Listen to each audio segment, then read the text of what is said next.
அனைவருக்கும் வணக்கம். தமிழக வெற்றி கழகத்திலிருந்து வந்திருக்கிற சுட சுட தகவல் இன்னும் எந்த நியூஸ் சேனலையுமே பார்த்துருக்க முடியாது. விஜய் போட்டியிட போகும் இறுதியான தொகுதி அப்படின்றது உறுதி பண்ணப்பட்டாச்சு. அதுக்கப்புறம் விஜயை எதிர்த்து போட்டியிடுவது யார் அப்படின்றத நம்ம இந்த வீடியோவில் டீட்டெயில்டாக பேச போகிறோம். சேனலுக்குள்ளே வந்தவங்க லைக் அண்ட் சப்ஸ்கிரைப் பண்ணிட்டு உங்கள் கமெண்ட்டை மறக்காமல் சொல்லிட்டு போயிருங்க.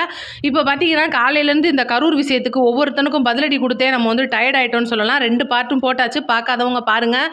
இன்றைக்கி அந்த கமெண்ட் பாக்ஸே வந்து நம்பிட்டு இருக்கு. அந்தளவுக்கு எல்லாரும் எதிர்பார்த்துட்டு இருந்திருக்கிற ஒரு வீடியோவுக்கு நம்ம விளக்கமும் கொடுத்து முடிச்சாச்சு.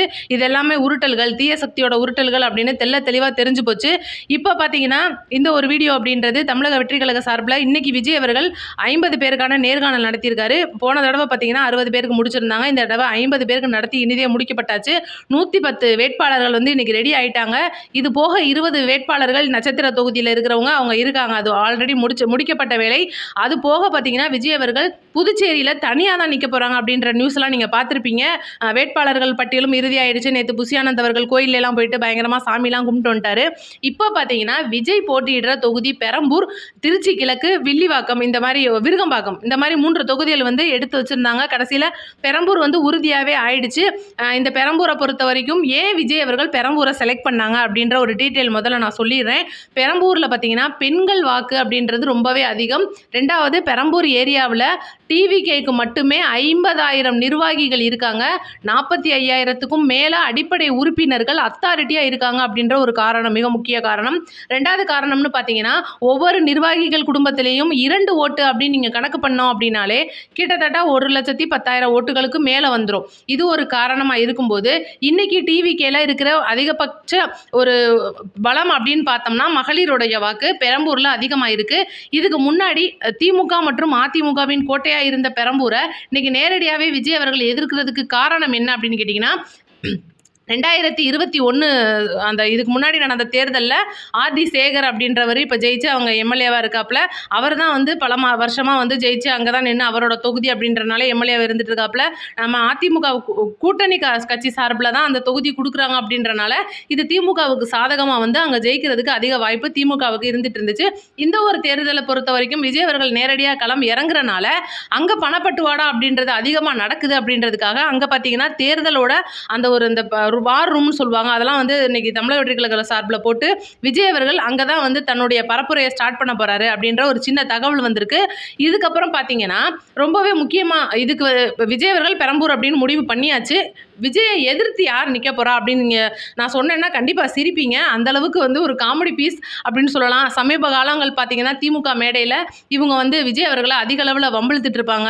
அப்படியே எப்படி சொல்கிறது, ஒரு ஆர்டர்லாம் போடுவாங்க. நீங்கள் பார்த்தீங்கன்னா விஜய் அவர்கள் எனக்கு இதுக்கு பதில் சொல்லி ஆகணும், எலெக்ஷனுக்கு வரும் முன்னாடி நீங்கள் என்னெல்லாம் பண்ணியிருக்கீங்க அப்படின்னு சொல்லிட்டு வீடியோலாம் எனக்கு நீங்கள் இன்ஸ்டாகிராமில் அனுப்பிவிடுங்கன்னு சொல்லிட்டு ஒரு சின்ன பாப்பா மாதிரியாலாம் பேசியிருப்பாங்க. பிரபல நடிகர் நம்ம சத்யராஜ் அவர்களுடைய மகள் திவ்யா சத்யராஜ் அவர்கள் தான் விஜய் அவர்களை எதிர்த்து பெரம்பூரில் போட்டியிட போகிறாங்க. அதுக்கும் காரணம் என்ன அப்படின்றத நான் சொல்லிடுறேன். திமுக சார்பில் இருந்து பெரம்பூர் தொகுதியை திமுகவுக்கு தான் எடுக்கணும் அப்படின்னு முடிவு பண்ணியிருக்கும்போது திமுக கூட்டணி கட்சி திமுகவில் இருக்கிறவங்க அங்கே யாருமே விஜய் நிற்கிறார் அப்படின்றனால எதிர்த்து நிற்க முடியாது அப்படின்ற ஒரு சின்ன காரணம். 2வது காரணம், இன்னைக்கு திவ்யா சத்யராஜ் அவர்கள் ஊடகத்துறையில் இது ஊட்டச்சத்து நிபுணராக இருக்கும்போது கூட தனக்கு வந்து இன்னைக்கு விஜய் அவர்களை எதிர்த்து அவங்க பயங்கரமாக பேசிட்டு இருக்காங்க. இன்னும் அடுத்த சில வாரங்களில் பார்த்தீங்கன்னா விஜய் அவர்களை எதிர்த்து சத்யராஜ் அவர்கள் தன்னோட மகளுக்காக பெரம்பூரில் ஓட்டு கேட்க போறாரு. இந்த சம்பவங்கள்லாம் அரங்கேற போகுது. இதெல்லாம் ஒரு பக்கம் இருந்துட்டு இருந்தா கூட இன்னைக்கு விஜய் அவர்களை எதிர்த்து நம்ம திவ்யா சத்யராஜ் அப்படின்றவங்க முடிவு பண்ணிட்டாங்க. அவங்க தான் அடுத்து அங்கே களம் காண போகிறாங்க. இது பார்த்தீங்கன்னா கண்டிப்பாக வந்து இன்னைக்கு திமுக கூட்டணியில் பல பிரச்சனைகள் போயிட்டு இருக்கு. உங்களுக்கே தெரியும், தேமுதிகவுக்கு அதிக தொகுதிகள் கொடுத்தனால திருமாவளவன் ஒத்த காலில் நிற்கிறாப்புல. இவ்வளவையும் தாண்டி இன்னைக்கு ஸ்டாலின் அவர்கள் பல பிரச்சனைகளை சந்திச்சுக்கிட்டு வராரு. இன்னைக்கு கூட தாவாக்கா அப்படின்ற கட்சி வந்து அங்கேருந்து ரிலீஸ் ஆயிடுச்சு. இந்த மாதிரி ஏகப்பட்ட குழப்பங்கள் இருக்கிற இந்த திமுக கட்சியில் யாருமே அங்கே நிற்க முன் வராதனால வேற வழி இல்லாமல் திவ்யா சத்யராஜுக்கு அந்த தொகுதியை கொடுத்துருக்காங்க.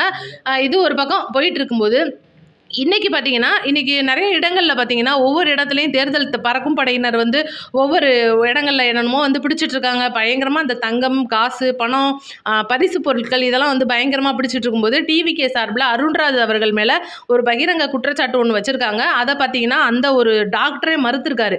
இது வந்து நிறைய ஊடகங்களில் வெளியில் வரல.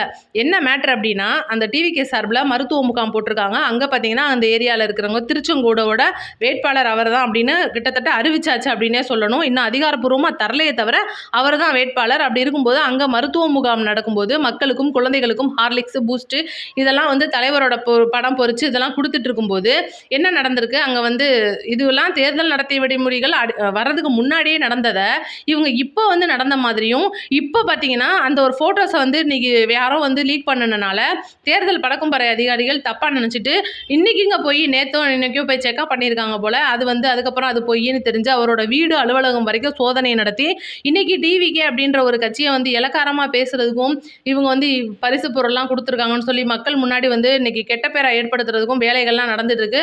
எங்கெங்கேயோ குடோன்ல அண்டா, பட்டு சேலைகள், பட்டு வேஷ்டிகள் மற்றும் இந்த மாதிரி பல பொருட்களை பிரிச்சுக்கிட்டு இருக்கும்போது இதெல்லாம் வராமல் என்னடா அது, எவ்வளோ பெரிய யானை செத்து கிடக்கு அதுவும் உங்க கண்ணுக்கு தெரியல, இவ்வளோ பெரிய கோழி செத்து கிடக்கு அதுவும் உங்க கண்ணுக்கு தெரியலன்ற மாதிரி இத்தனுக்கான ஈ செத்து கிடந்ததா உங்க கண்ணுக்கு தெரியுது அப்படின்னு அந்த ஒரு உண்மையை வந்து அந்த டாக்டரை போட்டு உடஸ்டாப்ல, ஐயா இது தேர்தல் நடத்திய முடிவுகள் வந்து வரதுக்கு முன்னாடி மக்களுக்கு டிவிகே சார்பிலேருந்து கொடுக்கப்படுற ஊட்டச்சத்து பொருட்களாக தான் இருக்குது. இது வந்து தேர்தல் நடத்திய முடிவுகள் வந்ததுக்கு அப்புறமா இதை பெட்டி போட்டு எடுத்துலாம் சீல் பண்ணியே வச்சாச்சு. இதை வந்து நீங்கள் வேஸ்ட்டு, உங்களுக்கு யாரோ தப்பாக இன்ஃபர்மேஷன் கொடுத்துருக்காங்க அப்படின்னு சொல்லிட்டு ஒல்ட்டி விட்டாப்புல.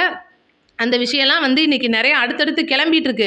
இன்றைக்கி தமிழக அரசு வந்து மக்களுக்கு கொடுக்குற பரிசு பொருட்களையும் இந்த மாதிரி வந்து பயங்கர பணப்பட்டுவாடாக்களையும் தடுக்கிறதுலே பார்த்திங்கன்னா தமிழக வெற்றி கழகம் முதலிடத்தில் இருக்குது. ஒவ்வொரு வீட்லேயும் ஒரு ஸ்பை இருக்குது அப்படின்னு சொன்ன மாதிரி, விஜய் அவர்கள் சொன்ன மாதிரி ஒவ்வொரு வீட்டுக்குள்ளேயும் ஒரு விஜயோ அல்ல விஜயோ இருக்கிறாங்க. அதனால தான் வந்து இந்த மாதிரி சம்பவங்கள்லாம் நம்மளுக்கு நிறைய இந்த இடம் நம்ம நிறையா பார்க்கலாம். தேர்தல் பறக்கும் படையினருக்கு வேட்டை தான் அப்படின்னு சொல்கிற மாதிரி அதிக அளவில் பொருட்கள் வந்து பிடிபட்டுக்கிட்டு இருக்குது. இது ஒரு பக்கம் இருக்க இன்றைக்கி நம்ம சொல்ல வந்த விஷயம் அதுதான். ஏன்னா நம்ம இந்த அரசியல் வீடியோ நிறைய பேர் வந்து அப்டேட் கேட்டுகிட்டே இருந்தீங்க. விஜய் அவர்களுடைய அடுத்த மக்கள் சந்திப்பு எங்கேருந்து ஆரம்பிக்க போகுது அப்படின்னு. அதுவும் வந்து பெரம்பூர்லேருந்து தான் ஆரம்பிக்க போகுது. ரெண்டாவது முக்கியமான விஷயம், 28ஆம் தேதி அல்லது 25ஆம் தேதி தொடங்குறதா இருக்காங்க. இன்னும் அதிகாரப்பூர்வ அறிவிப்பு வரல. ஏன் அப்படின்னா இப்போ வரைக்கும் விஜய் அவர்கள் முழுசாக வந்து புதுச்சேரி மாநிலத்தை கையில் எடுத்து அங்கே வந்து வேலைகள் பலவிதமாக பயங்கரமாக நடந்துட்டு இருக்கு. ஏன்னா தமிழகத்தை மாதிரியே புதுச்சேரியிலே வந்து தனியாக தான் நிற்க போகிறதா சொல்லியிருக்காங்க. அதுக்கான வேட்பாளர்களே ரெடி பண்ணிட்டாங்கன்றது நான் ஏற்கனவே சொல்லிட்டேன். இதனால பார்த்தீங்கன்னா இங்கே புதுச்சேரியோட அந்த ஒரு அரசியல் களம் அப்படின்றது கண்டிப்பாக சூடு பிடிச்சிருக்கு. ரங்கசாமி அவர்கள் வந்து இன்னைக்கு என்டிஏவோட தான் போகிறேன் அப்படின்னு இறுதி பண்ணதுக்கப்புறமா விஜய் அவர்கள் அதிகாரப்பூர்வமாக அறிவிச்சிட்டாரு. அதனால் இன்னைக்கு டிவிகேக்கு புதுச்சேரியிலையும் பெருமளவு வந்து வரவேற்பு இருக்குது அப்படின்றனால எதுவுமே பயப்பட வேண்டாம். அங்கே கண்டிப்பாக டிவிகே ஜெயிச்சிரும் அப்படின்ற ஒரு நம்பிக்கை நமக்கு இருக்குது. நம்மளுக்கு விட அவங்களுக்கு எலெக்ஷன் வந்து முன்னாடியே வரப்போகுது.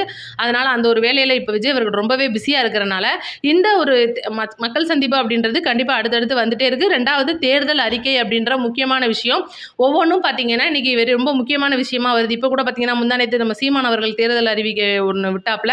அதனை விட்டது மட்டும் இல்லாமல் இன்றைக்கி விஜய் அவர்களுக்கு சவால் விடுறாப்புல. ஏன்னா இன்றைக்கி எவ்வளவோ கட்சிகள் இன்றைக்கி தேர்தல் அறிவிக்கை கொடுக்குறாங்க, அறிக்கை பண்ணுறாங்க, அதெல்லாம் நிறைவேற்றுறாங்களா அப்படின்ற ஒரு கேள்விக்குறியாக இருந்தால் கூட அவங்களெல்லாம் இன்றைக்கி சீமான் அவர்கள் கேள்வி கேட்க விரும்பலை.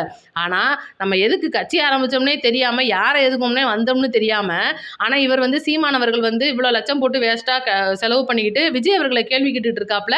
இதெல்லாம் பார்க்கும்போது நமக்கே ஒரு காமெடியாக இருக்குது. கண்டிப்பாக விஜய் அவர்களோட தேர்தல் அறிக்கை அப்படின்றது சீக்கிரம் ரெடி ஆகிட்டு இருக்கு. அதுவும் வந்துடும். ஒவ்வொரு அப்டேட்டும் வந்தோடனே உங்களுக்கு நான் அடுத்தடுத்து டான் வீடியோ தந்துட்டே இருப்பேன். நம்ம நோட்டிஃபிகேஷன் ஆன் பண்ணி வைங்க. சேனலை தயவு செய்து 4 பேருக்கு ஷேர் பண்ணி விடுங்க. நான் அப்போதே சொன்ன மாதிரி ரொம்ப முக்கியமான என்னென்னா, ஒவ்வொருத்தவங்களும் டிவிகேவை அடிக்கிறதுக்காக பல லட்சங்களை இழந்து வீடியோ போட்டுட்டு இருக்காங்க. ஆனால் நம்ம அப்படி கிடையாது. நம்ம மக்கள்கிட்ட கொண்டுட்டு போய் வீடியோ சேர்க்கறதுக்கு மிஞ்சி போனால் ஒரு வீடியோக்கு நம்ம 50 ரூபா தான் செலவழிக்கிறோம். அதனால் தயவு செய்து வீடியோவை 4 பேருக்கு ஷேர் பண்ணி விட்டிங்கன்னா அவங்க கொடுக்குற அந்த 50 லட்சம் 1 லட்சம்ன்றது வீணாக போய் மக்கள் முன்னாடி வந்து அவங்க அசிங்கப்பட்டு தான் நிற்பாங்க. அதனால் தயவு செய்து வீடியோவை ஷேர் பண்ணி விடுங்க. 4 பேருக்கு நன்றி, வணக்கம். அவ்வளோதான்.